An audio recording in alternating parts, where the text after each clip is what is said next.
આ શું કરી રહી હતી ગૌરી? શું કરી રહી હતી? મનમાં કોઈ બીજાની છબી લઈને જો વિરેન્દ્રજીને પ્રેમ કરું એ તો પાપ થયું ને પપ્પા. એટલા માટે મેં મારા આત્માની શુદ્ધિ કરી છે. હવે મારા ભાગ્યમાં જે પણ લખ્યું છે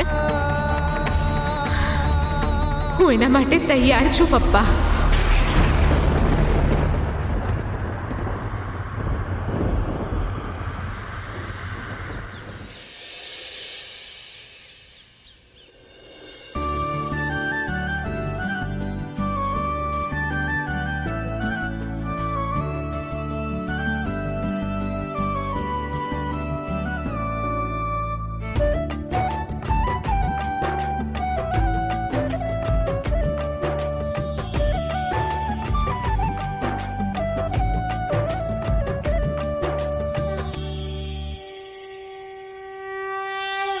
હે મા ભગવતી, આવે જ કૃપા દ્રષ્ટિ રાખજો.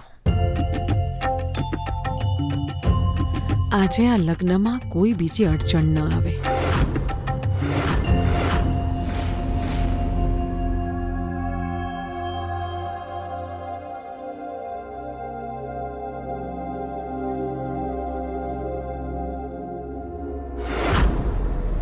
મેં તમને જે કીધું તું યાદ છે ને? હા મમ્મી, તમે ટેન્શન ના કરો, કામ થઈ જશે. હું બસ તમારા ઈશારાની જ રાહ જોઈ રહ્યો છું. આ વખતે ધ્યાનથી. પાક્કું મમ્મી.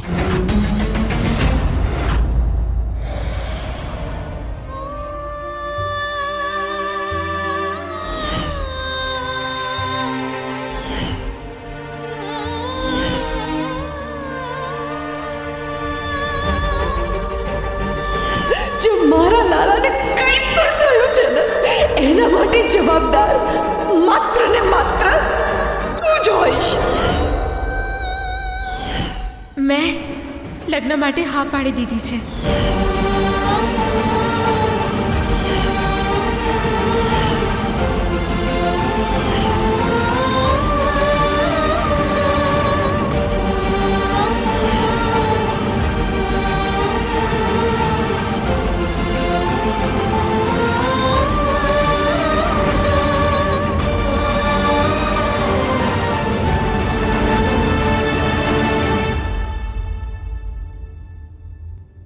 તમે તો જાણો છો ને દેવી માં કે આ લગ્ન હું મારા કાના માટે કરી રહી છું.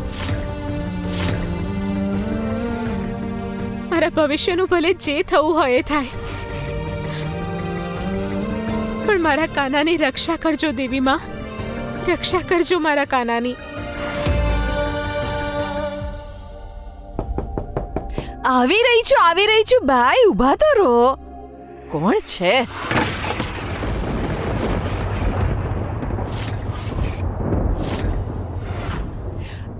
જી, તમે લોકો કોણ? અમને ગૌરીને લગ્ન માટે તૈયાર કરવા મોકલે છે.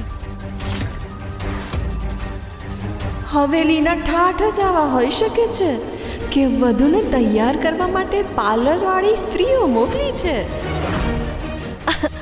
આવો આવો આવો, અંદર આવો.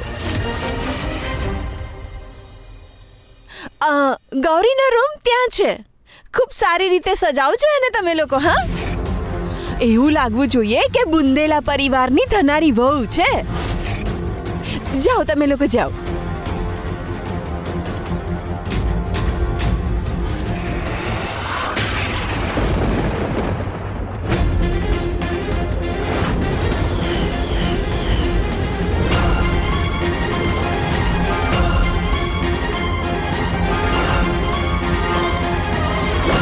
ઉભા રહો.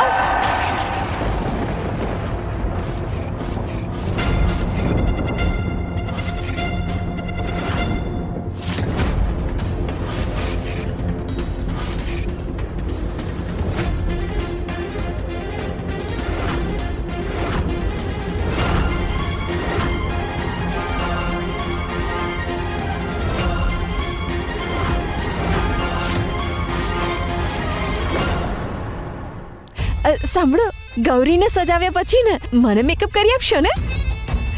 જુઓ, હું પણ છે ને બુંદેલા પરિવારની થનારી વેવાણ છું, તો મારે પણ છે ને એમના લેવલ પ્રમાણે સજવું પડશે ને. હા,